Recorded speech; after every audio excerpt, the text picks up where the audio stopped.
Today, though, we're going to be mostly in Russia and in France for the last 30 years or so of the 19th century, the really deep romantic end of the century.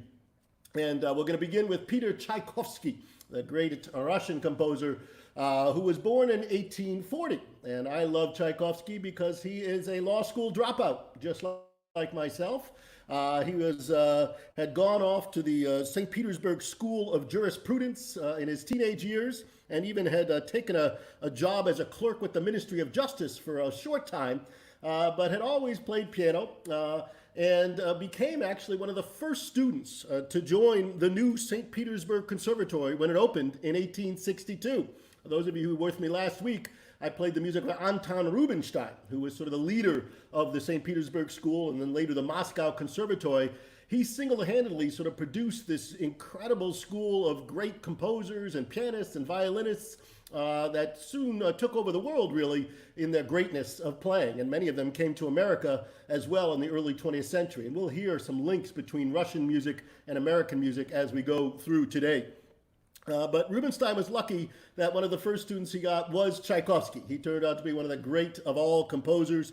And he did a little bit of everything at school, played piano, played violin, also conducted, although apparently he had a great fear of conducting. And he always thought that his head was going to fall off while conducting. So whenever you see pictures of him, he has his left hand under his chin, keeping his head on as he conducts. But he was a pretty good conductor in the end. He ended up teaching right after he graduates from St. Petersburg Conservatory. He gets hired to be the composition teacher at the new Moscow Conservatory for several years, although he really doesn't enjoy teaching too much. He much prefers to compose, but towards the end of his time teaching there, one of his pupils, a woman named Antonina Miliakova, falls madly in love with him and threatens to commit suicide if he does not marry her. Now, Tchaikovsky at the time was working on his opera Eugene Onegin, in which the man sort of callously rejects the woman, Tatiana, and bad things happen. And so maybe he thought that life was going to imitate art, and he decided that he should marry Antonina, even though he didn't love her. In fact, he was gay, but probably thought he could sort of hide that through this marriage. But unfortunately, within 6 weeks of marrying her, he had a nervous breakdown and tried to kill himself by jumping in water. He was fished out by his brother Modeste, but that marriage did not end well. They separated soon after. She ends up living all the way until 1917 and ends up dying in an insane asylum. So there's a good movie to be made about Antonina Miliakova. But let me play a piece that Tchaikovsky wrote in 1868, which shows his style. He, very much like Chopin, often wrote very tragic, sad pieces, but with a great sense of melody. So here is his Romance. This is Opus 5, written in 1868. Hope you enjoy.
So there's a little early Tchaikovsky, beautiful romantic music.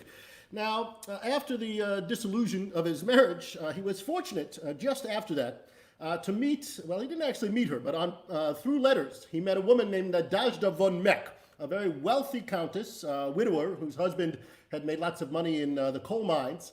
And she had been listening to a lot of early Tchaikovsky music and loved it, and said that she would send him a yearly stipend so that he didn't have to teach anymore and he could just compose to his heart's desire. But she had only two wishes in order for that to come true. One, she wanted him to write letters to her explaining the whole compositional process. She was fascinated by it. She herself was a good amateur musician and wondered what composers went through when they wrote music. And so because of her, we have some wonderful letters by Tchaikovsky where he really delves into the idea of composing music. In one of those he said, "Truly there would be reason to go mad were it not for music."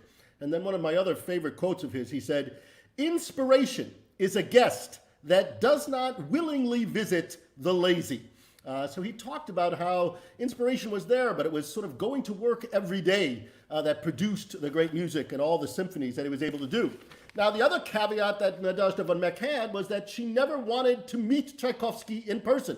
She said if they ever met, the money would stop. We don't know why, but for as far as we know, for about 15 more years, they never met. She sent the money, and it was only around 1891, towards the end of his life, where suddenly she said, "I no longer can send you any money." There's lots of speculation as to what happened. Perhaps she somehow found out he was homosexual, but we really think that more likely it was because her own children were discovering that a lot of their money was going to this Tchaikovsky guy, and they probably threatened to do something bad if she didn't cut him off. But for all we know, it was a terrible thing when she decides to stop giving him money. He got very depressed, even though it was at the time when he was writing his wonderful Nutcracker suite, which is so filled with joy. And in fact, he was invited to come to America for the opening of Carnegie Hall in 1891 while he was writing the Nutcracker suite. So he was writing it on the boat across to America. And he loved his time in America. We have a wonderful quote that he wrote back to his brother. He said, "Here in New York, I was accorded a very warm welcome, with the local papers all running my portraits and writing stories about me. It looks like I'm even more popular here than I am in Europe. I'm a big shot here. I really am. There are things people in Moscow have hardly heard about, while here in America they're played and written about several times a year. For example, my overture to Hamlet, which they never once played in Moscow, is very well known in America. These Americans are absolutely amazing. Their sincerity, generosity, friendliness, and desire to please are absolutely out of this world. Nowhere but in Russia have I ever seen so much love for foreigners. The American way of life is so really good for me." Unfortunately, within a year or two after this, he was dead, died of having unboiled water in a cholera epidemic. There are some late studies that believe that it actually was suicide. We don't know for sure, although like Mozart, the last piece that he wrote before he died was his Sixth Symphony, the Pathétique Symphony, which in the last movement contains this incredible funeral march, and it is so powerful that it almost seems like he knew he had to die and he was writing his own funeral march. That was also a piece that he dedicated to his nephew, Vladimir, who he called Bob. And we think now that he was in love with Bob, and maybe that was just too much for him to deal with, not only the homosexual aspect, but the incestuous aspect of it. And perhaps that is the reason why he killed himself. We don't really know. We know that the Soviet authorities tried to keep the homosexual thing undercover for many years. But now we're getting more of these letters translated, and we know that he was definitely homosexual. We just don't know how much it affected his life and how personal. I wanted to play one last piece that he wrote, and this is from his wonderful group of pieces called The Seasons. He wrote 12 short pieces, one for each month of the year, in a magazine called the Nouvelliste Music magazine in 1877. And I'm going to play the one called June, or Barcarolle. It has a little poetic epigraph attached to it that says, "Let us go to the shore, there the waves will kiss our feet, with mysterious sadness the stars will shine down upon us." So here is June from the Seasons by Tchaikovsky, written in 1878.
That gets us through the wonderful Tchaikovsky.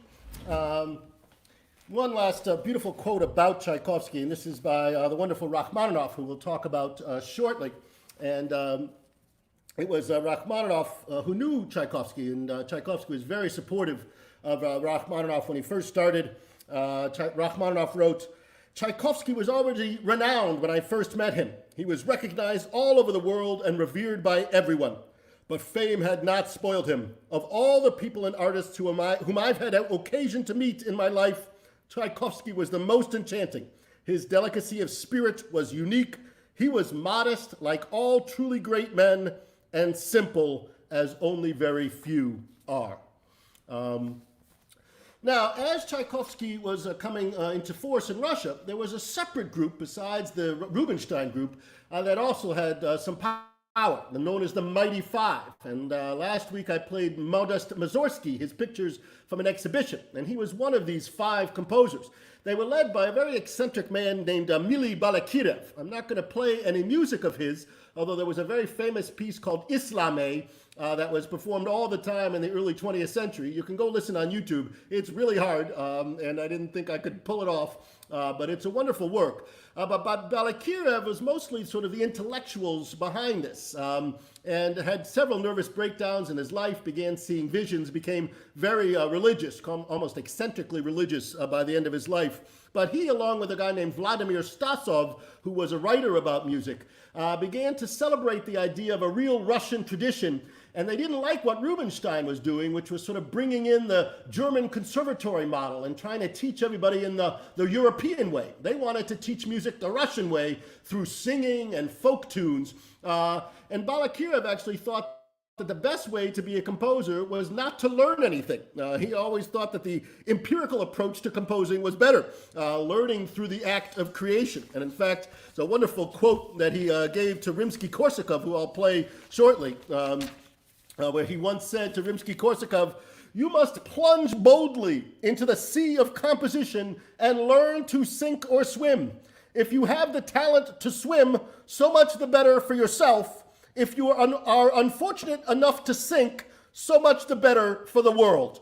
So he was a tough guy, but he really had these people around him, known as the Five, the Mighty Five, who sort of saw him as a kind of deity, an idol. And then he actually started his own school of music called the Free School of Music, which was no charge to any students, unlike the conservatory. It emphasized folk tunes and choral singing. Again, one of the first of his disciples was this guy named Cesar Cui, who was not a great composer. He was better known as a music critic. And in fact, he wrote one of the most horrible music criticisms of all time, destroying Rachmaninoff, which I'll read a little bit later, almost ruined his whole career. Could be a really nasty guy. He was born in 1842, and his father had actually been a French in the Napoleonic army, and had gotten sort of stuck in Russia during those times and decided to stay there. Had a family. He liked a lot of military names, so he had three sons named Caesar, Alexander, and Napoleon. And Caesar ended up sort of becoming a great military engineering guy. He went to school for that, wrote several books about fortifications, military fortifications. That was his main career. But he dabbled with music, and he didn't dabble that much. He actually did a lot. He was incredibly prolific, writing over 500 pieces, including 14 operas and many symphonies. But as somebody once wrote about him, some people have to work very hard to be mediocre, which is kind of cruel. But in many ways, Cui was not phenomenal. But the best stuff he wrote were the kind of miniature pieces, smaller piano pieces, and not these big over-the-top works that didn't quite work.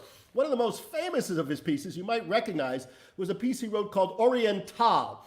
This sort of took up that exotic idea of the Orient, the eastern side of Russia and the Middle East, and that became very popular, and it sounds sort of like what you get in Aladdin or Lawrence of Arabia. I'll play a little bit. This was very popular in the early part of the 20th century. Here's the Orientale. It was originally for violin and piano.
hopefully some of you might remember that piece. It was very popular at a time in the early part of the 20th century. But I wanted to play one other piece of Cesar Cui that I really do enjoy. It's called Causerie, Opus 40, number 6, written in 1887. And it really is a wonderful display on the piano. Hopefully you'll be able to see very close. He does a lot of hand crossing to bring out the melody in the top and the bottom. And it's kind of a fun, effective piece. So here's another Cesar Cui, Causerie it's called.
right, so that's a little Cesar Cui. Again, not the greatest of these mighty five, but one who was important, and especially his music criticism would become very important in the next generation with Rachmaninoff. Another member of the Mighty Five was a guy named Alexander Borodin, who was actually more famous and still famous as a doctor and a chemist. In fact, he developed something known as the Borodin reaction, which has something to do with displacement of chlorine by fluorine in benzoyl chloride. I have no idea what that means, but maybe some of the scientists out there have heard of Borodin. He was also a very progressive guy who was one of the first to establish medical courses for women in 1872. He was a professor of chemistry at the Academy of Medicine. But he also was an amateur cellist, and he had met Balakirev and had begun to compose music. Now, he did not want to make a career of it. He said, respectable people do not write music or make love as a career. So he also said, music is a relaxation from more serious occupations. So he was very busy doing his own things. But he wrote some beautiful music, and most famously, he wrote Prince Igor, an opera that he never finished at the end of his life. In fact, Rimsky-Korsakov, his friend, would have to have finished it. But the Polotsvian dances from that and other music were so popular that they sort of made their way into Broadway. And in fact, the whole show Kismet, which opened in 1953, was based upon the music of Borodin. And in fact, Borodin was posthumously awarded a Tony Award for this show because he was the writer of the music for basically this show. And of course, the most famous number from this show was A Stranger in Paradise. And so what I wanted to do was play the Polotsian dances that The Stranger in Paradise, then they wrote words to and made it. One last quote before I get this. This is from Rimsky-Korsakov, who would go visit Borodin all the time. And he said, when I would visit him, I often found him working in the laboratory, which adjoined his apartment. When he sat over his retorts filled with some colorless gas and distilled it by means of a tube from one vessel into another, I used to tell him that he was transfusing emptiness into vacancy.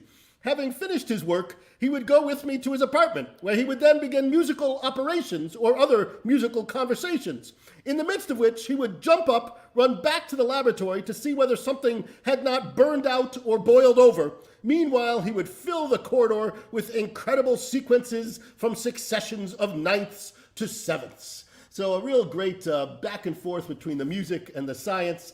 Here is the Polotsian dances by Borodin.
Just one of the great melody writers, these soaring lines, and you can see why they wanted to use his music for Broadway. It has a real sort of American sound, and we're going to see that a lot, as I mentioned, in our composers. And the next one especially, Nikolai Rimsky-Korsakov is the last of the Mighty Five, born in 1844, and he lives all the way to 1908, best known for Scheherazade, which wonderful symphonic suite.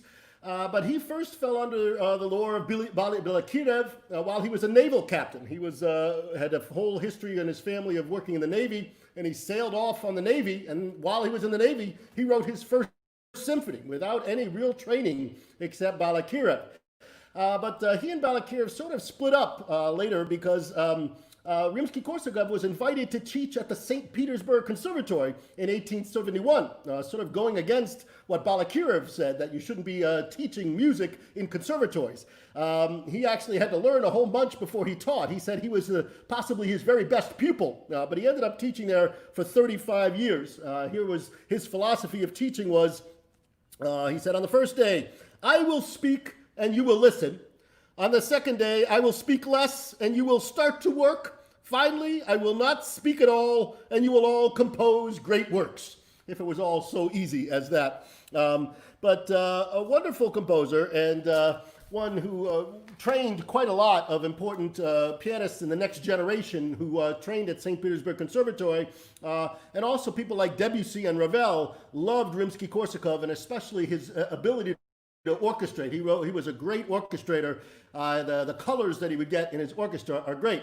I'm going to play two pieces that really are for orchestra, so I shouldn't do them on piano, but I'm going to do the Song of India from his opera Sadko, which came out in 1898. And I wanted to play that because it has so much of the blues in it. It almost feels like you're playing Gershwin. And I'm going to play Gershwin, and Gershwin's Preludes could be taken right out of here, which shows the real connection between what was going on in Russia and about 20 years later, the jazz that was going on in America. The same sort of scales were being used.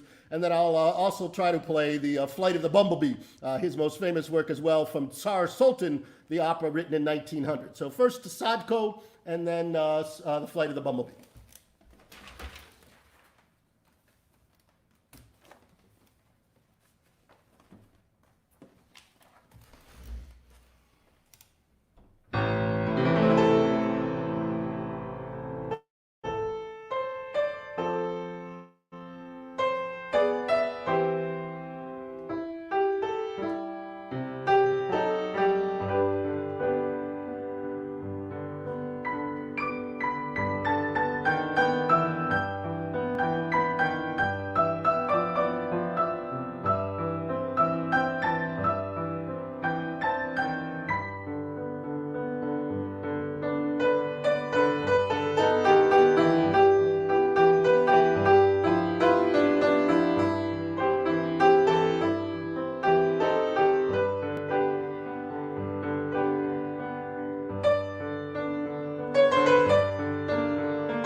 we move now to the greatest, I think, of all of these Russian composers, and that is Sergei Rachmaninoff, born in 1873.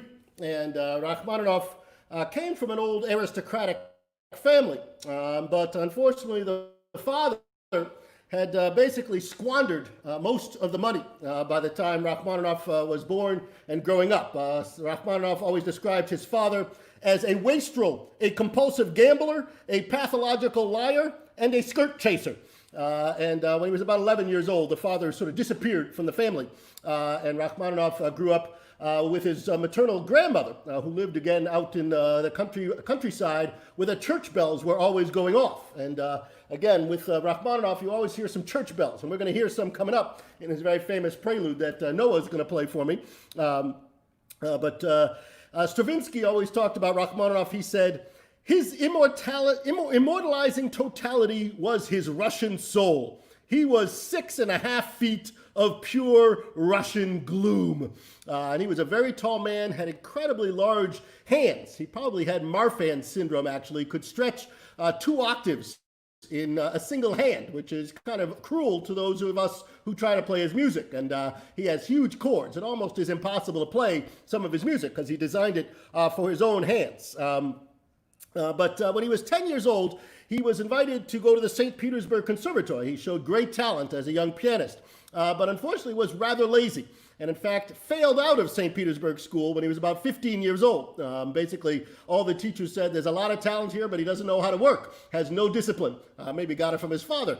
But ultimately, he gets invited to a guy named Nikolai Zverev, who was a pianist at the Moscow Conservatory and a friend of the family. And he was known for taking in talented kids and sort of working them to death and giving them discipline. And Zverev lived at his house. Rachmaninoff lived at Zverev's home and often practiced 8 hours a day under the guidance of Zverev. And there were a couple other pianists who lived there as well, youngsters. Balakirev actually had studied with Zverev for a while. And soon enough, he does get invited back to the Moscow Conservatory. And by this time, he is considered one of the golden children of Russia. And Tchaikovsky, who meets him in 1893, said about the 16-year-old Rachmaninoff, for him, I predict a great future. And it was while he was in conservatory in 1891 that he actually got sort of the best possible grade that anybody had ever gotten there. This is how Rachmaninoff described it. He said, doing his final exam, among the professors at the green table sat Tchaikovsky. The highest mark ever given was a 5, which could, in exceptional cases, be supplemented by a plus sign, a 5+. I knew that I had already gotten this mark, but when it was my turn to play, Arensky drew Tchaikovsky's attention to the fact that I had been the only people who, during the last lesson, had written 2-part songs without words, and he asked whether he would like to hear them. Tchaikovsky nodded his assent, and since I knew my songs by heart, I sat down and played them. When I finished, Tchaikovsky rose and busied himself with the examination journal. It was only a week later that I heard what he had been doing. He had added 3 more plus signs to my mark, 1 on top, 1 below, and 1 behind. This 5 with 4 plus marks, a unique occurrence in the annals of the Conservatoire, was naturally much discussed, and the story made the rounds of all Moscow. So he had a great time in conservatory, and one of the pieces that he played there for his final exam was the C-sharp minor prelude, which he would then play all his life. He actually ended up hating this piece because he played concerts everywhere, and everybody wanted this piece because it's a great work. And I'm so glad that I got my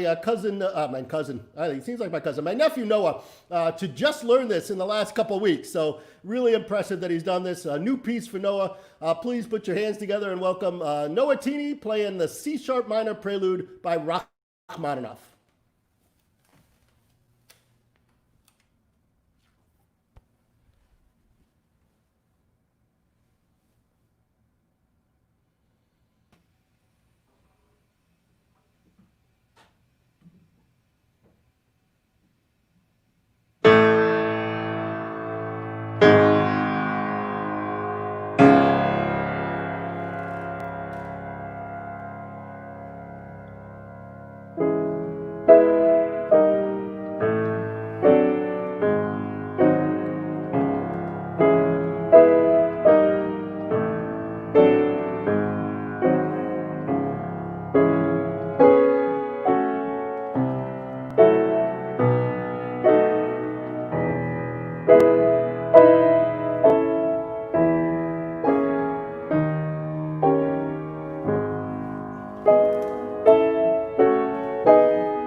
Fantastic, Noah. That's great. And about a week and a half, he put that together. I told him he had to play something for my show. And just so you know, I don't know if you can see this, but that piece, normally we play 2 lines when we play piano. But in Rachmaninoff, for part of that piece, we have to play 4 lines at once. And that hand that you saw reach in, that was my sister-in-law, Rachel. She said, I didn't know I had to read so many staffs of music to be able to turn the page. But great that he was able to do that. That's a piece that's going to come in handy for you later on, Noah. All right, now, once Rachmaninoff graduates in 1893, there is a lot of excitement about his symphony, the first symphony that he's going to write. Everybody is waiting. Tchaikovsky dies in 1893, and it's clear that the mantle of great Russian music is going to go to Rachmaninoff. And so everyone wants to see what his first symphony is going to be like. And it turns out to be an absolute disaster. Here's how Rachmaninoff describes the beginning. He said, the circumstances attending the performance of my first symphony in 1896 affected me very deeply and had a decisive influence on my later development. I imagined that there was nothing I could not do, and I had great hopes for my future. It was in the confidence bred of this feeling that I composed my first symphony in D minor, and the ease with which I worked encouraged my pride and self-esteem. I had a very high opinion of my work, which was built up on themes that I had taken from the choir book and the chants of the Russian church service. The joy of creating carried me away. I was convinced that here I had discovered and opened up entirely new paths in music. But unfortunately, the performance did not go too well. One, it was a very difficult piece of music, and there was not enough time to rehearse the orchestra. And so there were moments in the piece that Rachmaninoff didn't even recognize when he was listening because they were just playing the wrong notes. There was also some talk that the conductor, Glazunov, who was a very famous composer in his own right, but also a well-known alcoholic, was drunk during the performance. And that certainly wouldn't have helped the matters. But in any case, here's how Rachmaninoff described it. The performance was beneath contempt, and the work in parts was unrecognizable. But apart from this, its deficiencies were revealed to me with a dreadful distinctness, even during the first rehearsal. During the night of the concert, I could not even go into the concert hall. I left the artist's room and I hid myself, sitting on an iron fire escape staircase, which led into the gallery of the hall. There I spent the time huddled on a step, while my symphony, which had fanned in me such great expectations, was being played. I lived through the terrible experience again and again. It was the most agonizing hour of my life. Sometimes I stuck my fingers in my ears to prevent myself from hearing my own music, the discords of which absolutely tortured me. Only one thought hammered in my brain. How is it possible? What is the cause of it? No sooner had the last chords died away than I fled horrified into the street. I ran to the Nevsky, boarded one of the trams so familiar from my childhood, and drove incessantly up and down the street through wind and mist, martyred by the thought of my failure. All my hopes, all belief in myself had been destroyed. And then on top of that, he got this incredible review by Cesar Cui, the man who wrote the mediocre music, although good stuff. Here's how he wrote this incredible review. If there were a conservatory in hell, And if one of its talented students were to compose a program symphony based on the story of the 10 plagues of Egypt, and if he were to compose a symphony like Mr. Rachmaninoff's, then he would have fulfilled his task brilliantly and would have delighted the inhabitants of hell. To us, this music leaves an evil impression, with its broken rhythms, obscurity and vagueness of form, meaningless repetition of the same short tricks, the nasal sound of the orchestra, the strained crash of the brass, and above all, its sickly, perverse harmonization and quasi-melodic outlines, the complete absence of simplicity and naturalness, and no theme whatsoever. Woo, that's a bad review. But it was clear that Rachmaninoff, even without that, really snapped. He said the following: I returned to Moscow a changed man. My confidence in myself had received a terrible blow. Agonizing hours spent in doubt and hard thinking brought me to the conclusion that I ought to give up composing forever, since I was obviously unfit for it, and therefore it would be better if I made an end to it at once. A paralyzing apathy possessed me. I did nothing at all and found no pleasure in anything. Half my days were spent lying on a couch, sighing over my ruined life. I felt like a man who had suffered a stroke and had lost the use of his head and his hands. And this went on for a few years of just complete depression by Rachmaninoff.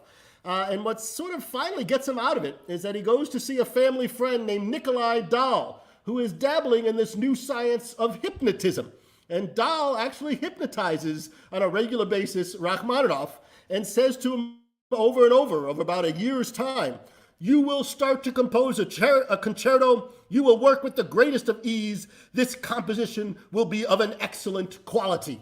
And out of that, he writes his second piano concerto, which is one of the great piano concertos of all time, in 1900. He follows that up with a wonderful two-piano suite, which I'm going to perform in a few weeks that I'll let you know about online, and a cello sonata as well. And it's as if the whole dam breaks at that point. And a couple of years later, he writes several more preludes. I'm going to play two of them. The one in D major, number 5, and in G minor, number 6. Both incredible works by Rachmaninoff.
Oh, one of the great, great works by Rachmaninoff. Where are we now? Ooh, we're getting late. All right. Still a couple more pieces I want to play. I might save a little of Debussy for the next one. But one last piece I wanted to play by Rachmaninoff. It's one of my favorites. But first, Rachmaninoff would actually have to leave Russia when the Russian Revolution in 1917 takes place. He came from that aristocratic class, so he sort of gets out and never really goes back to Russia. Spends most of his life between Switzerland and the United States. And he actually dies as a citizen of the United States in Beverly Hills, California in 1943. We're going to hear actually next week, I forgot to mention when Noah was playing the C-sharp minor Prelude, Rachmaninoff would play lots of concerts in America. And there's a famous concert he did at Carnegie Hall where he played that piece. And in the audience was a ragtime composer named George Cobb, who then did a ragtime version of that piece called the Russian Rag. And it's very funny. I'll play it next week, I hope. And Rachmaninoff was there to hear it. But he played all across concerts. And in fact, there was one concert he was at Carnegie Hall. And he was playing with Fritz Kreisler, a wonderful violinist, German violinist, who was known for sort of a very easy-go-lucky guy, would wander around the stage and sometimes get lost in the music. And Rachmaninoff was a very serious Russian guy. And supposedly the story is that they were playing a piece together. Kreisler got a little lost, and he sort of wandered over Rachmaninoff's shoulder to look at the music and whispered apparently into Rachmaninoff's ear, "Sergei, where are we?" And supposedly Rachmaninoff in the middle of the piece said, "Fritz, we're in Carnegie Hall." So had a good sense of humor at it. But he also wrote a wonderful thing about his style as a composer. He didn't like a lot of modern music. So it's always interesting to hear Rachmaninoff writing stuff in the 20s and 30s that sound really like they're from the 19th century. He never really is considered a 20th century composer, even though he dies in 1943. He said the following: "I am a Russian composer, and the land of my birth has inevitably influenced my temperament and outlook. My music is the product of my temperament, and so it is Russian music. I never consciously attempt to write Russian music, or any other kind of music for that matter. I was strongly influenced by Tchaikovsky and Rimsky-Korsakov, but I never consciously imitated anybody. I try to make my music speak simply and directly that which is in my heart at the time that I am composing. If there is love there, or bitterness, or sadness, or religion, these moods become part of my music, and it becomes either beautiful, or bitter, or sad, or religious. For composing music is as much a part of my living as breathing and eating. I compose music because I must give expression to my feelings, just as I talk because I must give utterance to my thoughts." And I wanted to play his very famous 18th variation from a Rhapsody on a theme of Paganini. He actually writes this piece in 1934, and it's premiered actually at the Lyric Opera House here in Baltimore with the Philadelphia Orchestra under Tchaikovsky playing it. It's a concerto. Rachmaninoff was playing a piano part, but this is a piano version of it, just the 18th variation, which you've heard in many movies, including Somewhere in Time. It was the theme song to that one with Christopher Reeves. And it's just one of the most gorgeous melodies of all time. Here's the 18th variation, Rhapsody on a Theme of Paganini by Rachmaninoff.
That's one of the great ones. All right, you know what I'm going to do? I'm going to play one last work. I'm going to save Debussy for next time. But I wanted to get over to France for one other composer before I led to Debussy, and that is the music of Gabriel Faure, who really wrote some fantastic music. He's not as well known as some of the other great composers there in France, but born in 1845 and dies in 1924, lives a very long life, and in fact ends up going deaf at the end of his life.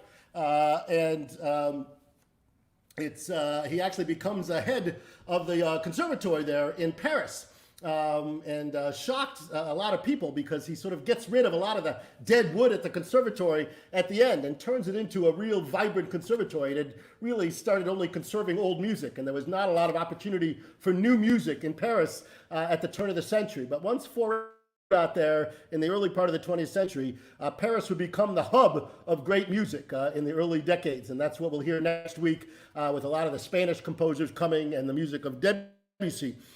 So Faure, we owe a lot to him for doing that. There's a wonderful quote by George Auric about the music of Faure. He said, "Faure's achievement was to invent musical forms which attracted our hearts and senses without debasing them. He offered an homage to beauty in which there was not only faith, but a discreet yet irresistible passion. The delicate precision of his architecture, the concision of his ideas will long guide us in our moments of anxiety." And as he once said, music exists to elevate us as far as possible above everyday life. And he ended up, he had a great love affair with this woman, Marianne Viardot. She kept putting him off, and finally they ended the marriage. He then fell in love with a woman named Emma Bardock, who was already married. She said she couldn't go be with him, but a couple of years later she ran off with Debussy. So that'll come next week. We'll talk about the sex life of Claude Debussy, which is not good, and also involves the first wife of his trying to kill herself. It's much like Miliakova and Tchaikovsky. But Faure would end up sort of having a longer marriage with the daughter of a sculptor, although he clearly had some other affairs along the way as well. I wanted to play one of his pieces. This is his Nocturne. He wrote 13 different nocturnes altogether. This is from 1882. It's Nocturne number 3 in A flat, and it really is one of those incredibly gorgeous pieces that it sounds virtuosic, but it really isn't. And in fact, Faure always said that he hated virtuosic players. He said, "The greater they are, the worse they play me." He wanted people that could really just get at the essence and not just show off. Even though Franz Liszt, one of the great virtuosos, when he first tried to play Faure, he said to him, "I think I've run out of fingers," because there's just so much going on. Some wonderful cross interplays of rhythm. And Faure was ambidextrous and lots of left-hand melodies. He wanted the left hand to sort of gain more prominence than it had been over the years. And so you'll also hear some great dissonances, links to Chopin. So this is a little Faure, and then we'll call it a day, and I'll start next week with some music of Claude Debussy and maybe get into Ravel and Satie before I do the Spanish and then get over to America. Hopefully I'll have time to do it. If not, I guess we'll add another one. But we're planning to meet here on Monday night, a week from Monday, on the same place at 7:30 p.m. Later that week, on Thursday night, June 25th, I'm going to be doing a live 2-piano program with Daniel Lau, a wonderful pianist who lives here in Baltimore. We're going to do a movement from the Rachmaninoff suite that he wrote right after his hypnosis. We'll also do it in the incredible Mozart 2-piano suite, and we're going to do Guastavino, who is a great Argentinian composer, Samorensky, another Russian composer. So that's on our website, AmiciMusic.org, if you want to get the link to that. And then in July, I'm doing a whole Chopin Zoom class, 4 different classes on Thursday afternoons from 1 to 3. You have to sign up for that. That, again, is on my website, AmiciMusic.org. Thank you again for donating any money and for being here. Here is Gabriel Faure's Nocturne number 3 in A flat.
Oh, it's almost too much beauty in one place. I forgot to mention this would have been the 61st anniversary for my father and mother. My father passed away a few years ago, so I dedicate this concert to them and to you, Mom, for all you did to make me practice when I was a kid, even though I was a terrible student. But thank you for that, and I dedicate that to my father, who's hopefully watching from somewhere good. And I hope to see all of you guys next Monday, Monday night at 7:30 p.m. Take care.